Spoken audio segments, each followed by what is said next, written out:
Good evening. Topping the broadcast tonight, your 7-day forecast. Tomorrow sunny, high of 72. Wednesday partly cloudy. Thursday.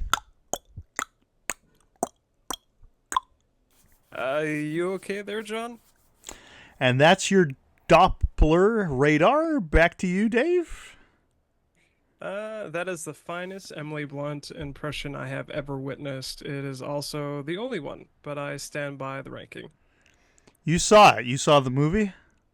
Opening night and the night afterwards, actually. I promised everyone last episode on the record that I would be in row 7, seat 4.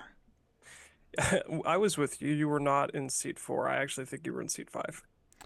A family of 5 was in seat 4, and I was in 14, and I stand by the spirit of the promise, okay? The setup. For anyone who hasn't gone, Emily Blunt plays a Kansas City weather forecaster, doing the weather live, and mid-broadcast, she just stops being a person. She starts speaking in clicks. On air, the entire country watching in real time. And that's the genius of the scene. It's not a craft hovering over the Pentagon. It comes out of one human being on television whose entire job is to tell you whether to grab an umbrella. Right? A saucer over DC is Tuesday now. We're numb to saucers, but the call is coming from inside the meteorologist. The phenomenon isn't visiting, it's wearing somebody. Yeah, and that's the idea. The precise idea is the oldest and ugliest thread in this entire field. Older than the movie, older than us. Tonight, we pull it all the way out. The hybrid question. Not are they here? Are they us? This is the sovereign system where the fringe meets the framework, every claim sourced, both sides on the table. We don't hand you conclusions, we hand you tools, and then we turn those tools on ourselves. Tonight, the question Spielberg just put in front of 7 billion people. The question Harvard put a tenured professor on trial for asking. Not, are we alone? Are we still entirely ourselves?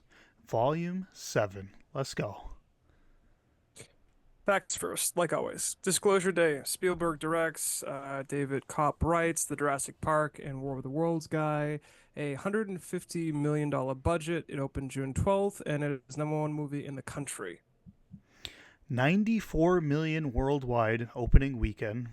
That beat Ready Player One. Spielberg is 79 years old. He just dunked on his own younger self. 81% on Rotten Tomatoes, certified fresh. The consensus calls it a humanistic variation of one of Spielberg's most revisited themes, which is critic for its Close Encounters, but he's old now and he's thinking about who he's going to miss. Okay, the plot. Spoiler, light at first. Josh O'Connor plays Daniel, a cybersecurity guy. He works for a shadow agency called Wardex, which has been sitting on proof of alien contact since the 1947 Roswell crash. Daniel defects, becomes a whistleblower. His whole pitch is the truth belongs to 8 billion people. which is a beautiful line and also exactly what a guy says 4 seconds before he's chased through a parking garage by men in tactical gear for 2 hours. Which is honestly structurally most of the movie. Critics clocked it as basically one long, gorgeous chase with a real payoff. A flawless 2008 spy thriller that happens to have aliens in the wallpaper.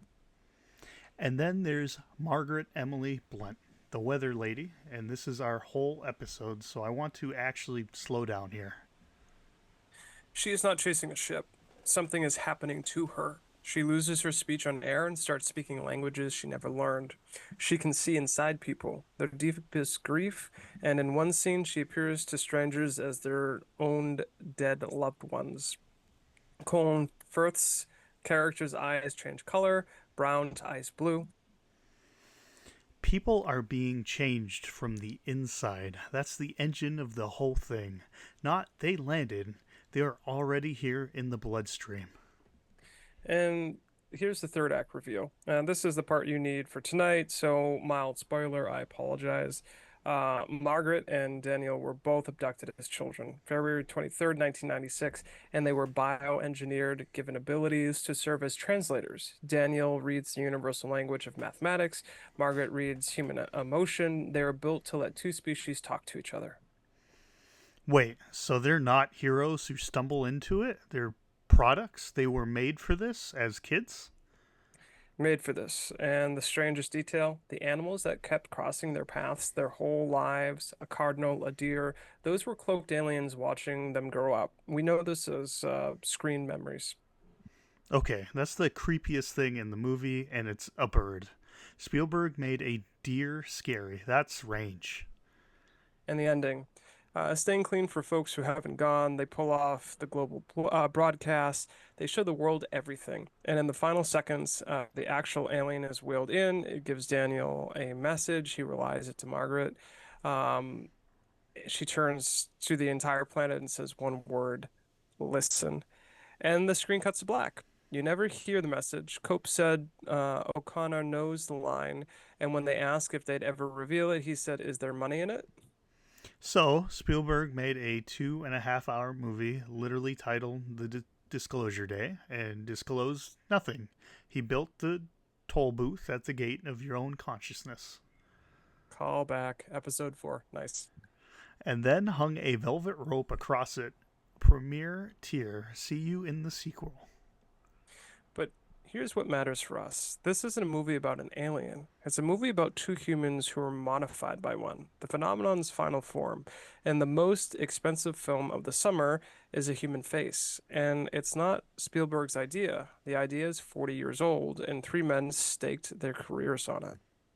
Okay, get weird with me. This did not come from Hollywood. It came from three men working mostly in the 80s and 90s who each sat with thousands of people who all reported the same impossible thing, and they are on a spectrum. That's the part that matters because credibility isn't one switch. First one is Bud Hopkins. Bud Hopkins was a serious abstract expressionist painter. His work hangs in Whitney and the Guggenheim. Not a scientist, an artist trained to notice patterns. And in the 1970s, he began interviewing people who reported missing time, and he couldn't shake one thing: total strangers who'd never met from different states describing nearly identical experiences, specifically reproductive ones. Define reproductive, Dave, in the most clinical voice you own, because I can see exactly where this is going, and I need you to be a doctor about it. Yeah, sure, absolutely. I can understand how this would be ontologically shocking. So, we're talking about the harvesting of eggs and sperm, the implantation and later removal of pregnancies, and on subsequent encounters, being asked to hold and bond with small, frail, unusual looking children. So the abduction isn't a kidnapping, it's a custody visit. That is, horrifyingly, the exact framing the literature uses. Hopkins reported the beings were even pairing abductees for a long-term reproductive programs. Next one is David Jacobs, a tenured historian. Jacobs is one who turned it into a thesis. He's a real historian, PhD from Wisconsin, taught U.S. history at Temple University for 40 years. His course, UFOs in American Society, was perpetually waitlisted. He's interviewed over 1,000 people, more than 2,000 alleged abduction events. And his conclusion is the cheerful one, right? Tell me it's the cheerful one, please. His conclusion actually is the darkest in the entire field. In The Threat, Jacobs argues this program, structured, multi-generational, with a goal, produce hybrids who look fully human, move through society undetected, and reproduce with us. So, Jacobs wrote the plot of Disclosure Day in 1998, translators, hybrids, the whole thing. He wrote it in 1999 and filed it under nonfiction, which should either raise the hair on the back of your neck or make you deeply suspicious, depending entirely on your temperament. We're going to do both tonight. Give me the quote. You always have a quote. If it's not happening, it's astounding. If it is happening, it's astounding because it's global. That is a sovereign sentence. He's holding both hypotheses in his hands at once. Most people in this space can't hold either one without dropping it. And then finally, we're going to do a callback to Volume 3 here. John Mack, the Harvard psychiatrist. And then our man from Volume 3, Johnny Mack, Pulitzer Prize winner, head of psychiatry at Harvard Medical School. He came at this as a clinician. He cared about the people, not the spaceships. In 1994, he reported his experiencers were increasingly describing hybrid adults inside their encounters. And Harvard put him on trial for it. A tenured Harvard professor dragged in front of a committee for taking his own patients seriously. Volume 3, The Paradigm Cage. Yeah, he kept his tenure though. The professional cost was brutal anyway. And here is Mac's line, the single most honest thing anyone has ever said about this entire subject. The furthest you can go at this point is to say that there's an authentic mystery here. An authentic mystery. Not aliens are breeding us, not it's all fake. An authentic mystery. That is a man holding the toolbox instead of swinging it. Hold on to Mac, because in about 10 minutes, the skeptics arrive with a flamethrower, and Mac is the only one of these three still standing when the smoke clears. And the detail I can't shake. One more, because it's one of the ones that haunts me. Experiencers consistently report being asked to teach the hybrid children how to be human, to hold them, show them games, explain emotions. One woman, Claudia Negron, described under hypnosis being taken as a 5-year-old to play with hybrid kids. She said they had a yo-yo and didn't know what it was for. Okay, that one's not funny. That one's just sad. A little hybrid kid holding a yo yo, he can't work. Yeah, and that's the emotional engine of the whole hybrid narrative, and not coincidentally of Disclosure Day. Spielberg's film, at its core, is about empathy across an impossible gap. Marguerite's gift is literally feeling other people's griefs. The abduction literature is the exact same story, just told as a nightmare instead of a hug. It's E.T., except the kid is being raised by the government and possibly the squid. Yeah, I'm putting that one on the poster now. Before anybody at home buys a single word of this, we burn it to the ground because that's the brand. Sagan's ghost is in the room. Baloney Detection Kit, Volume 2, Extraordinary Claims. Require extraordinary evidence, and the hybrid hypothesis has a problem so large it nearly swallows the whole thing. One word, hypnosis. Almost every one of these stories, Hopkins, Jacobs, comes out of hypnotic regression. They put people under and then ask them what happens. And here's the scientific consensus, as plainly as I can state it. Hypnosis is not a truth serum. It is the opposite. It is a state of heightened suggestibility. Under it, a subject who wants to please the hypnotist can generate a vivid, emotional, completely false memory. The technical word for this is confabulation. Confabulation, making stuff up without knowing you're making it up. Exactly. The American Medical Association flagged the forensic unreliability of hypnotically refreshed memory in a resolution back in 1984. And Elizabeth Loftus, one of the most cited psychiatrists alive, prove you can implant an entire false memory of an event that never happened, like being lost in a shopping mall as a child, purely through suggestion. So, if the hypnotist even slightly believes in aliens, and Jacobs absolutely believes in aliens, Then the leading questions can take something ambiguous and terrifying like sleep paralysis and shape it into a full structured abduction using a cultural script the person already observed from movies. And we are recording this episode the same week a Spielberg film taught 7 billion people exactly what that script looks like. oh, that's grim and elegant. The movie is itself installing the scripts. Now, intellectual honesty cuts both ways, and this is where it gets genuinely interesting, so stay with me. The believers have a real counterargument, and I'm going to give it full weight. The folklorist Thomas Bullard collected every abduction account he could find and reported that as many as a third of the experiencers had full conscious recall. They never used hypnosis at all, and their accounts matched the hypnotic ones in fine detail. He also found the identity of the hypnotist didn't change the stories. So, you can't just waive hypnosis at all of it. A third of these people remembered it wide awake. You cannot wave it away entirely. That's real. But Harvard ran this experiment. Richard McNally and Susan Clancy studied people with abduction memories and found something devastating to it must be trauma argument. The people with the most vivid intact abduction memories had the highest rate of false recall on a standard memory test. Meaning, these are people whose brains are, no offense to them, just exceptionally good at generating memories of things that did not happen. Prone to it, measurably. And the same team showed that when abductees recall their experiences, their bodies react with genuine trauma physiology, racing heart, sweating, identical to combat veterans. Wait, so the fear is real even if the event isn't? The fear is completely real. The body keeps score. Vandercolt, episode 5. Episode 5. The body cannot tell the difference between a memory and an event, which means you can have someone genuinely, physiologically traumatized by something that, as far as we can measure, never physically occurred. That is an authentic mystery Mack was pointing at, not little gray men, the mystery of what the human mind can do to itself. And the one guy who never leaned on hypnosis Was Mack. Well, sort of. He used it, but he understood its limitations and was careful not to introduce biased results in the data.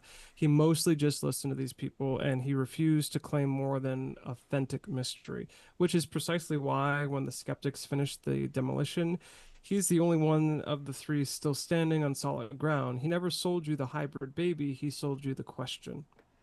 Jacobs, meanwhile, has a literal alien invasion thesis built on a method the AMA red flagged in 1984. And in fairness to Jacobs, the last bit of balance, he himself says people should be skeptical of hypnotic recollections. He just doesn't think skepticism explains the global consistency. So even the most extreme figure in the field is not a fool. He's a serious person who may be profoundly wrong. That's the whole show in one sentence, honestly.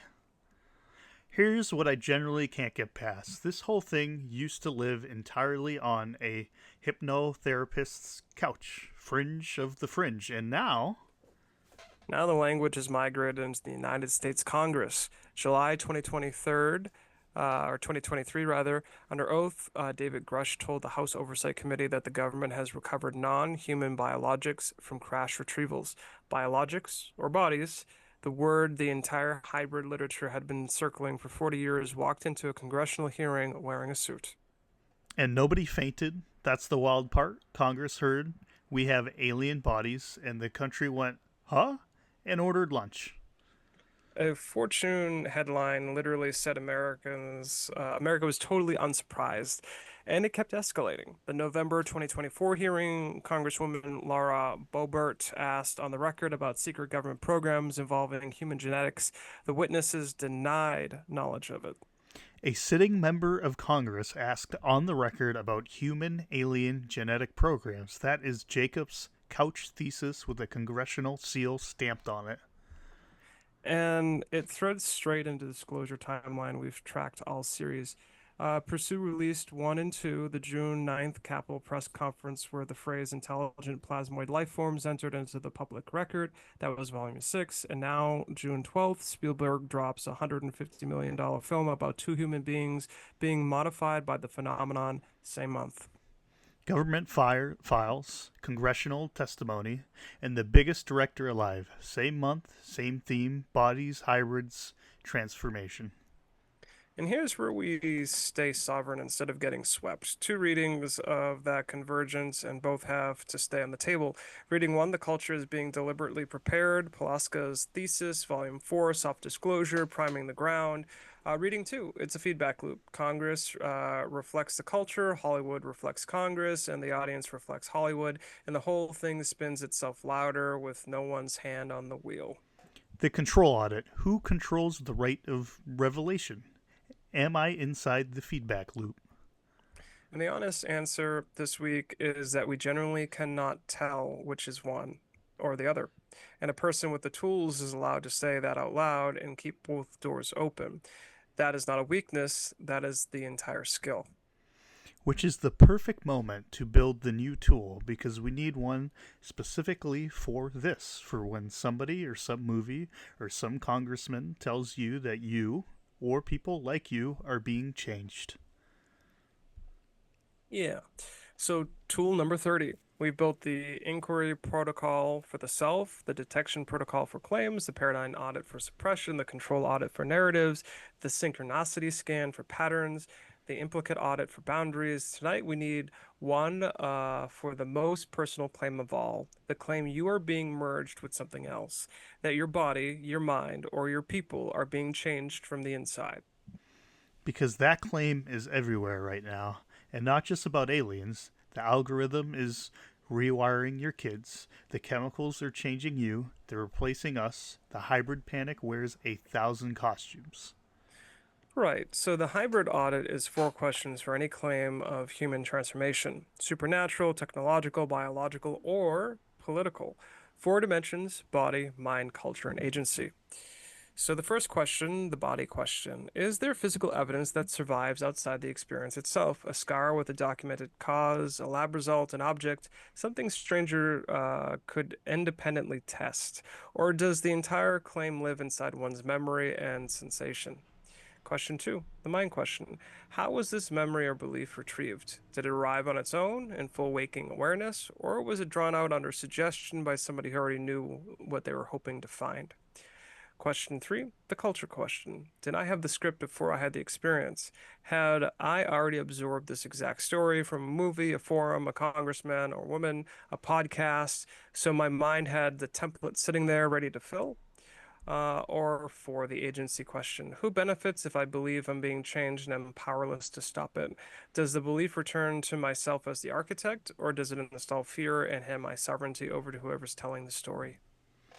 Body, mind, culture, agency, and the killer is the fourth one, isn't it? Because even if questions 1 through 3 come back spooky, even if something real is happening, The fourth question still protects you, because the move in every hybrid story, supernatural, political, is identical.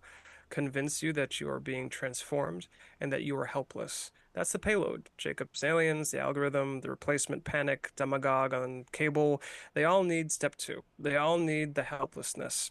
The hybrid audit lets you take the claim seriously and still refuse the helplessness.